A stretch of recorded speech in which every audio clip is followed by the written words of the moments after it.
Hello, everyone. Boom. Just like that. Hi, this is Ed, this is Chris. We taste wine with you virtually.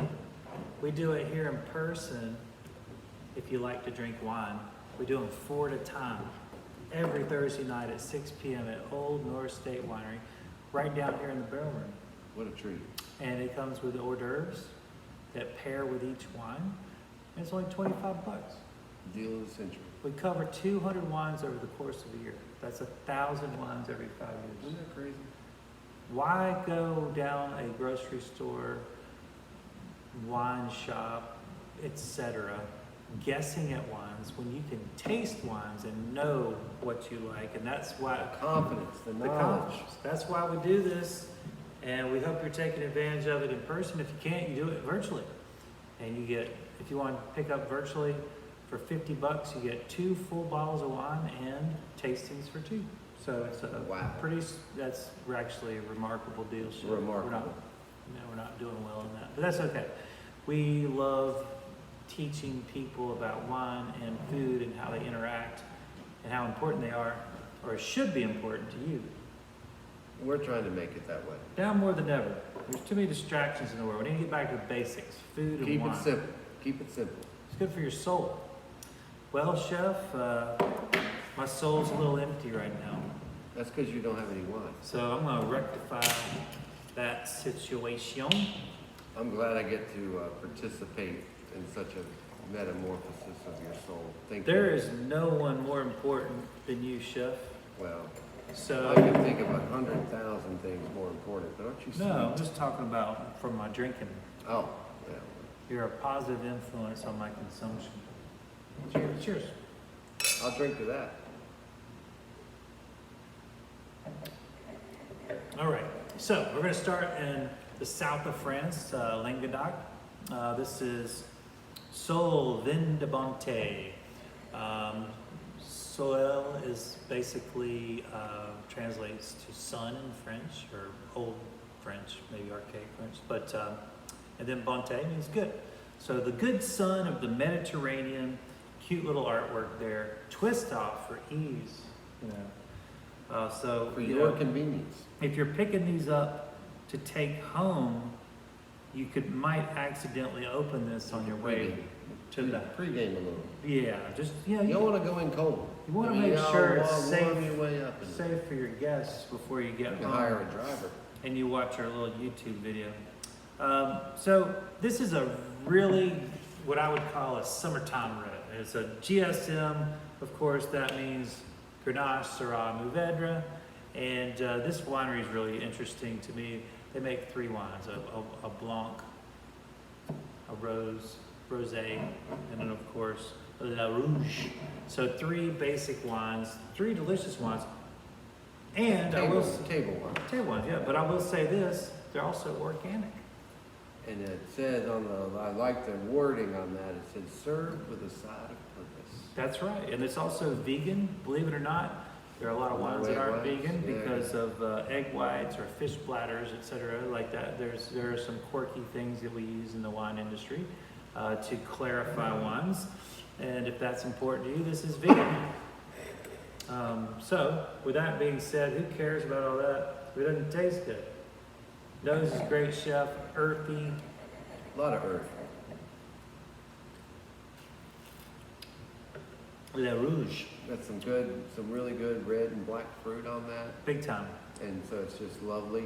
Mm-hmm. Light as a feather in a good way. Yes, sir. In a good way. Just those It's that summertime. red. summertime red. I mean, you could have this right off the porch.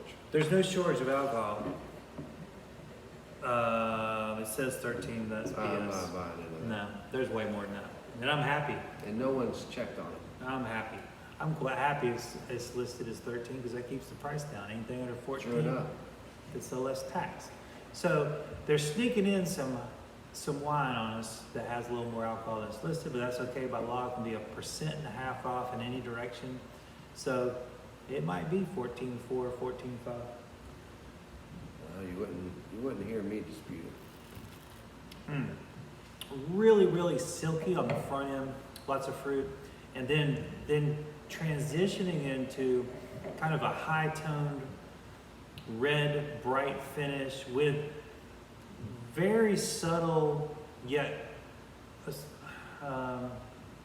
they're making themselves known but not overly known. The tannins right down the middle and a great acidity to finish. This would be lovely just drinking all day. Also be lovely with some cheese, some meats. I think burgers. I think even like a sausage dog. Yeah, we're getting up here on July 4th weekend, celebrating the independence of our beautiful nation here. And I know people are already planning their cookouts. This is what, 2 weekends away, Chef? A mere 2. Can you believe where this year is going? This is the kind of red that would go great with your cookout stuff. This would not even be bad if you just, I mean, I'm not talking buried, but even if it were like, a lot of cookouts, you have a big tub, and you got your white wine, your beer, you could even throw that on the top. Yeah. Because if you're outside, you don't want your wine to be the ambient temperature. You don't want your red, room temperature when the room temperature was invented was a lot cooler than we have it now. So this sitting out on the table at your cookout at 98 degrees, I don't think that would taste very good. It would also accentuate the alcohol. So if you did have it kind of near your cooler, just sitting on top, I wouldn't hurt it. I agree. This wine, we're of course drinking in the cellar, so things are cooler down here. And of course, I think that this could handle quite a bit of chill. I think 62 would be really good. Be really good. I think we're humming around 67 right now. But I because it has this lightness to it. Remember, the lighter the red, the cooler you can take the wine down without really losing characteristics or disguising anything that you want to taste. Remember, coldness disguises faults. And that if you think about Coors Light, Miller Lite, Bud Light, all these beers that have to be served ice cold because no one in their right mind, I'll never rephrase that because there's probably someone out there that's like, I can't believe you'd say that. Most people would not enjoy the flavor of those beers served at 67 degrees. No, they would not. But you are in, and I don't know if anybody ever really does that, but it is one of the worst experiences you'll ever have. You go around and drink everybody's halvesies. Remember when we were kids, Chef, and we were drinking beers warm because we would just get them for some older kid, and we would have them in the trunk of the car, and we'd go out in a field or something where nobody could find us, and we'd just shotgun Did it all Schaefer. The time. Did a Schaefer Light. We did it all the time. I mean, that wasn't us. That was some other degenerates. I remember reading about a story. We would never do anything. We were good kids. We were good at that. But anyway, you get the point. You only want to take your wine down to a temperature that is not a detriment to the wine, is what I'm saying. So we're not trying to take away flavor from our wines, like we're trying to take away nasty flavors from nasty beer. We want to accentuate, we want to find that sweet spot. Everybody has a little bit of a different, I had someone at the chef's table Saturday night asking about, it was Thursday night tasting, they were asking about they like their reds cool. I said, well, absolutely. Whatever suits your palate. But also remember, if you take it too far, you're not going to be able to taste anything. So you got to find where your palate still tastes the wine and it's not disguising flavors. But I have to admit, this time of year, I'd chill my red a little bit. And obviously I'm not drinking big fat reds this time of year. It's more wines of this style. So, but I'm chilling them a little, just because by the time I go outside, when I'm at home, I spend more time outside than I do inside. I mean, and they're just gone in 5 minutes if you don't chill them. I mean, just the heat, the humidity outside in the glass. I mean, I just find that it's not appealing at 95 degrees. So I do like a little chill on the reds this time of year. Yeah. Well, you can stick a bottle in the freezer for 10 minutes, and that way you're not having to plan and wait. I mean, like, you can basically put it in the freezer for 10 minutes, get your glasses ready, corkscrew, put together a little cheese plate, and then pull it out, and then it'll definitely give you a nice little chill. So anyway, you get the idea. You play it on your palate, not on ours, not on someone else's. Of course, if you have guests who want to play to theirs, but there's nothing wrong with putting that little bit of chill, like Chef said. And Chef, what are you thinking about throwing food-wise at this one? Well, we got a great little fresh item we're gonna do. We're gonna do a zucchini cake. So we're getting all this beautiful local zucchini right now. So I shred that up, make a lovely little crispy yet soft zucchini cake. Got a tomato saffron sauce and goat cheese with it. It's gonna be great. Wow. Summertime dish. The fatty cheese is gonna help with this, but the egg and the breadcrumb, the crustiness, the acid from the tomato saffron. I think it's going to pick up on all the things this wine is giving us. Has a lot of French elements, for Yes. sure. Well, certainly with our little Frenchy wine, I know Yeah. it's more Mediterranean France, but that's a beautiful area. I think it's going to be great. I think it's going to be something you would probably find in a little bistro in that area. Mm-hmm. That dish you did at the chef's table Saturday night, where it was like this different kind of twist on a ratatouille. Yeah, it was kind of like a bouillabaisse ratatouille combo. like they hit head on, head like on, in a and car just crash. kind of Yeah. fell in. Yeah. And we had some good fennel working with that as well. It was a really lovely dish. Mm. It was really nice. Well, we've been really rocking and rolling in the chef's table department. That is another huge showing this weekend, last weekend, and the weekend before. 17 this past. Yeah. Because we had so many, we had to do somebody on the dining room. We just couldn't fit them anywhere. So Yeah. it was a huge one. Yep, Another big one coming this week. that's right. 2 actually. We got one on Tuesday as well. So we're gonna have to eat our Yeah, we meaties. got a special request for this Tuesday chef's table. We're gonna have to have our I think it's 20, right? 21 now. Yeah. It's 20 or 21. Who knows what it's going to be somewhere between 19 and 21 by next Tuesday. But that is a heck of a number. Yeah, so with that in mind, just folks, I know we have certain parameters of when we do things, but we do all kinds of private events on nights we're not open. So if you're wanting We prefer it. if you want a chef's table of a large size like that, we can give you better, even I would say even more attention on a night we're closed. There's zero doubt about it. All the distractions that Ed's always looking over his shoulder. I'm always looking over my shoulder when you're trying to do these things. When the restaurant's busy or we have competing events, it can be very stressful. And when there's none of that competition in the winery, it really translates to a special experience. And Yeah. the lunch chef table, same thing. We don't have those pressures at lunch, so it's great to do those lunch chef tables. Oh, yeah. But yeah, Sunday through Wednesday, let us know. We'll do it. Yeah, and we do all kinds of caterings. on those Families, days. caterings, or Yep, for in-home dining, whatever.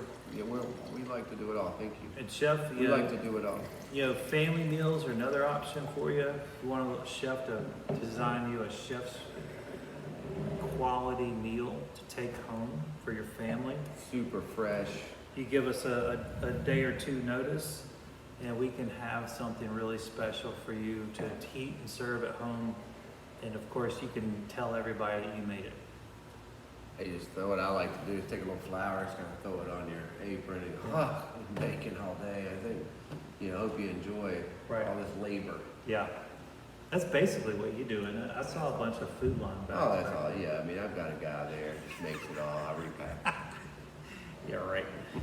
All right, so we're gonna move on. We're gonna head to Chef Chris and I. We love Marietta Vineyards, and this is their Pioneers. old vine red. And now we're on lot number 73. So they don't put vintages on here; they put lots. Now, that basically means there's been 73 versions of this along the way, and that is because more than likely you've got blends of multiple vintages, probably 2 or 3 vintages of the different varietals in here. This is a Zinfandel blend.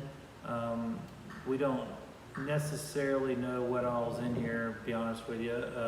And it doesn't really matter to me because I love it, and I look forward to their releases every single year. Old Vines Red OVR is what that stands for. Marietta Vineyards, Geyserberg, California. Great area. Just they're Zins for days. yeah, and we love all their red blends that they have. They're just phenomenal value. And it's signature taste. Yes, I mean, agree. I feel like they really stand out. And we have their rosé on the list, and it's just remarkably From- tasty. I think I love it because it's kind of a French style, but it's California. So It's a like French the best style, of both, but best it's of both. not bone dry. Right. It has that California sunshine. Yeah. But it's still. It doesn't have the it's bitter. reminiscent. It's Mhm. not as bitter yet. Yeah. So But it's delicious. Mrs. Wishart has put down quite a bit of recycling on that one.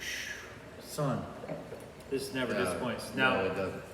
this is something that I personally like. So as a som, the one thing that can get in the way of doing your job is when you let your own personal taste get in the way, and this is one of those that will do it. So You're gonna be a homer here, aren't you? I'm a homer on this one. I'm not going to be probably. I'm gonna say I'm biased, Bias, okay. but But not bribed. not Just- bribe. No, just gosh. biased. And if anybody wants to bribe us for I these mean, videos, How great would that be? People start sending us wine sponsors. we will. And you know what? We will taste those wines as long as we have the ability to purchase it and sell it to our viewers. Anybody that wants to have their wine on our little humble tasting show, we would Hit love to us have up. that. Yep, we would love to do that. But Marietta, we have spent bukus of dinero on this winery. Gratefully, honestly, Don't regret a penny. not a single drop of regret. Marietta makes me happy. They're in the happiness business. Mhm. Some people think they're farmers. I think they're distributors of sunshine. Enjoy. So if you like Zinfandels, Like you do. there's really, in my opinion, no better producer of Zinfandels. This is, and also they're always doing different things, blending, tweaking, creating, and I always found that their Zins are more, for my palate, more sophisticated, more interesting than your run-of-the-mill, just kind of overpowering. They are full of character. They're soft. Yeah. They don't give you that cough syrup. It's California's Right. Zen. There's so many cough syrups out there in California in the Zen world, and these are just light and dainty and complex, and they don't leave you feeling, like you've had some sort of syrup. I mean, not sugar syrup. Yeah, but yeah. Just like fruit, and they know what they're doing. They really know what they're doing. This is fruity but bone dry, has really integrated acidity that you won't probably recognize as being there, but boy, it is there. That makes it an incredible food wine. That's why chefs love it. And what can I say? The flavor goes on and on. It's toasty, it's fruity, it's spicy. It's got great spice. It's a home run. Juniper. It's reading in at 13.5% alcohol. It's probably about right. About right. About right. But the juniper in this, the bay leaf, and on top of the fruit, the peppercorn, white pepper. It's funny because last night I went over to Mom's and roasted chicken and showed her how to harvest the meat and then make a chicken stock. Nice. It's a great life skill. Oh, I did that for like a couple weeks ago, and she really liked, because you make soups and and things like that. sauces. And of course, anything you great get out of pasta. a can or a box is terrible. You got to make your own stock. It's just salt water. So when I was making that stock, Although, in a pinch, I like the kitchen basic, unsalted. yeah. That's, when I'm in a pinch, that's what I buy. So if you're at home ever in a pinch, the kitchen basics unsalted. If you buy the salted version, they kind of replace that with flavor. But the unsalted, I think is nice. Good to know. In a pinch, you should make your own stock. Right. So when I was making that stock, I had some, you know, the usual carrots, onions, thyme, but I had thyme in there. And that thyme, like you, when you, like, just like that was fresh on my mind from last night. And now you're getting it's right back.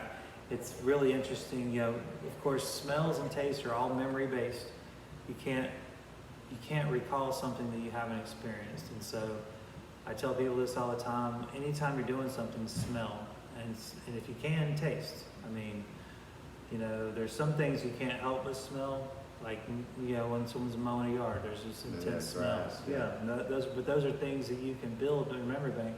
But, you know, when you're cooking things, oftentimes we're not thinking about getting our nose down, smelling during the process, the layers of cooking. Maybe at the end, but not during the process. And honestly, that's where, to me, that time really popped out right when it started to simmer and it was releasing in. And I just, of course, celery too, and all those. How underrated is celery? It's the most underrated vegetable of all time. A lot of local celery being grown now too, which was never a thing. And I'm so happy to see more and more farmers. Because if you've ever seen like an artisan celery, forget it. I mean, that stuff at the store, which I still love. Yeah. I mean, but boy, oh boy, like a heirloom, you know, legit celery looks nothing like what you see. I mean, just the tops are like flower, which is so gorgeous. And I love the leaves. Yeah. But it is funny, you know, here at work, it can be a little distracting. Our hoods, you know, in commercial kitchens, the hoods are so powerful. You know, everything's going out because you're trying to get all that heat out. Heat and smoke. And so you lose a lot of nuance in that environment. And like when I'm at home, as soon as I start cooking, every door in the house opens.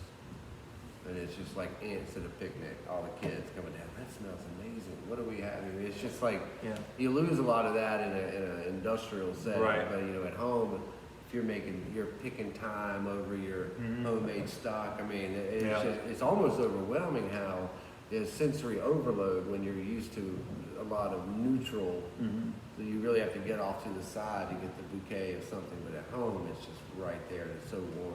Yeah, absolutely. So remember, use those noses, the retronasal, which means basically, you know, it can go up through the back of your palate, up through your nose. Use all these things when you're tasting wine so that you can get your best extraction of experience from each one. Chef, what do you think you're gonna have for food with this? We're gonna do a bacon wrapped sweet chili meatloaf with this. A sweet chili meatloaf wrapped in bacon. What with is a little sweet with chili? a little confit of spring red onion on the side. You just came up with that?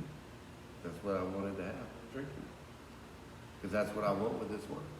Well, I've Who never cares had what that. anybody else wants? I've never had that. A little more. So, can you go through the process a little bit, or So- what the process you think will be? So I've got this beautiful American butcher ground beef. Gorgeous, gorgeous, great grind on it. So, you know, usually when you would do, normally when you would do a meatloaf, you would do like ketchup and vinegar. Oh, yeah, gotcha. So I'm gonna do sweet chili sauce in place of the ketchup or the tomato, all the stuffing. So we're gonna get the little heat from the garlic and chilies, but we'll still get that richness in there because it does have a pliability like a ketchup or something like that. So that's gonna permeate the meat. We'll do some chives in there as well for some color. And then I'm gonna wrap it in bacon and bake it so that the fat from the bacon is really gonna draw out that garlic heat and sugar. Of course, the sugar loves the bacon from the sweet part of it. I think it's also gonna accentuate the garlic. So we're gonna have some big flavors. And the fattiness of the bacon is really going to stand out. And then just a slow confit. Kyle brought us some gorgeous shallots and spring onions today. So we're going to confit those down. That's going to be a great little side accompaniment with that. Y'all are spoiled rotten. It's going to be delicious. I don't care what anyone says. It's going to be delicious. Chef, that's crazy good. I think it's going to go great with this one. And if it doesn't, it'd be great anyway.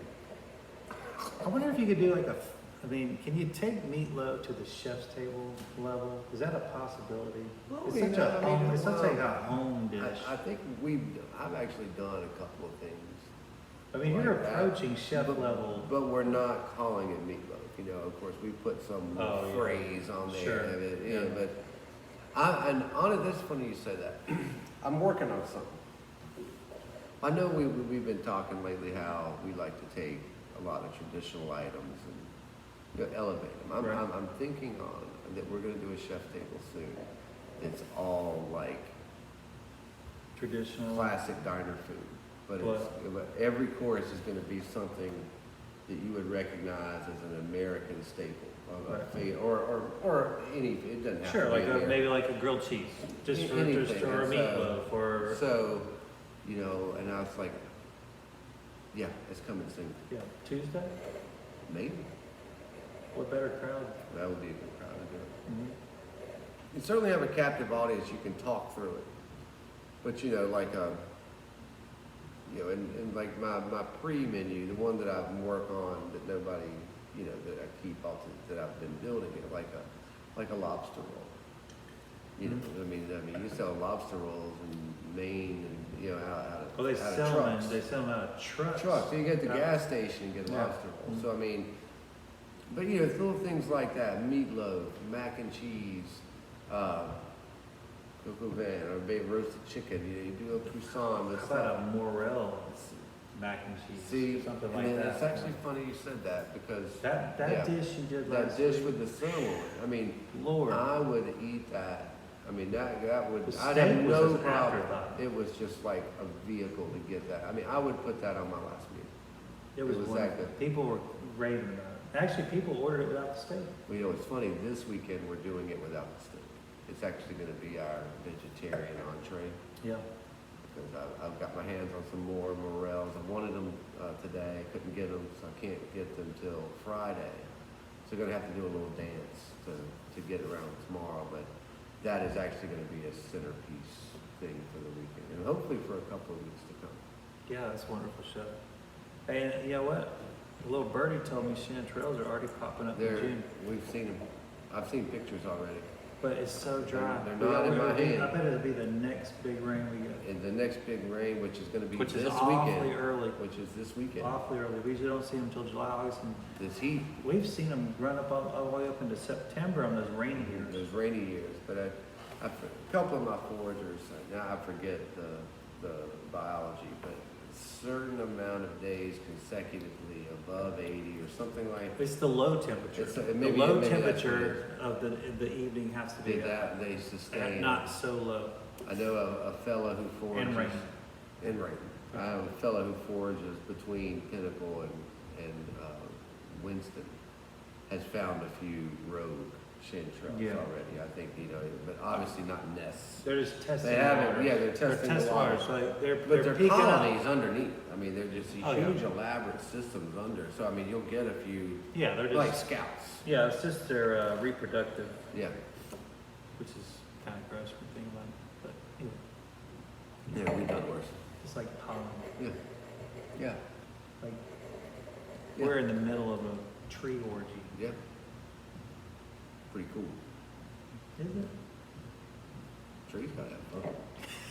There's no life without them. We need trees. There's no No doubt. life without And we them. also need fungus. And we Fungi. Need, and we need bees.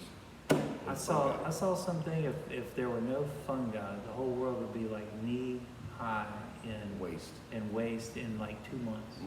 That's how much. It wouldn't That's even how take hard. that long, yeah. That's how hard they're working. They're working out there, we're just oblivious. Yeah. Well, you remember? Thank you, fungi, if you're out there watching. You remember that story in India where something got into the livestock, the feed, something bad from one of the feed makers, and it killed off a bunch of livestock. And what happened is when the vultures came in to eat the carcasses, the same thing that killed the livestock killed the vultures. Wow. And so what happened was in this one area, this one province, like all the vultures died. because they attacked these things so quickly. They didn't have time to go, hey, what's going on with Dan over there? Yeah. And so they had this massive health crisis because all the bloated livestock rotted in the fields. And there were no vultures There were no vultures to clear the carcasses, and it became a public health crisis because all this got into the water table. This huge, horrible domino effect happened when we didn't have the scavengers, and we didn't have the things that they couldn't do their job, and we forget how important their job is. Well, I gotta tell you, and like this area, this province of India didn't have like a livestock truck where you can, it was not going to happen. You can't just drag off all these 3,000-pound carcasses. They're over there with wagons. Mm-hmm. Horrible when you think, how important every life, every creature is to life. Absolutely. To do their job. Flies, ants, Mom's bees. got buzzards that perch on a tree right outside of her property, and she gets so excited because she's like, "Go out there and clean up for us." Yeah, hey, she's like, rodents. Hey, she'll say, "Hey, I saw one down on Meadowbrook. Y'all need to head over there." All the rodents, all the things. They're doing their job. Leave them alone. Yep, absolutely. Yeah. Well, everybody, now that we've rambled on way off course, remember. We have beautiful wines for you to taste, enjoy every Thursday night at 6 p.m. We also have the ability to take these home and drink them and watch this ridiculous video every week, which we have now probably 50. I don't know. We gotta count them one day. One day we'll have... Send our library to a sponsor. Right, one day we'll have a sponsor and we'll upgrade the quality of the video, but not until then. We're holding out. We're holding out for the contract. Obviously, ONS sponsors us every single day. We appreciate that. And we're looking for somebody to sponsor. Thank you, Web family. ONS. Yeah, we want someone to help ONS sponsor these two knuckleheads drink wine. So, beautiful French GSM and a beautiful Zen blend, Lot 73 from Marietta. Two delicious reds that will fit into your summertime drinking. Happy summer, everybody. Let's enjoy That's right, this. the solstice is coming. Yeah, it's come and gone. Now every day will be shorter until it's not again. But you know what? It was plenty long last night in terms of daytime, so I can use a little less daytime. I'll be honest with you. I can't wait for a little. It's less hard daytime. it's hard for me to go to sleep at 9 p.m. when it's still light. I like the sun going down around 8. That's my wheelhouse. And if y'all think I go to sleep at 9, that's crazy. It's more like 9:15. Yep. Thank you all my friends for watching. We'll catch you next week. Hope everyone has a fabulous weekend. Enjoy your summer.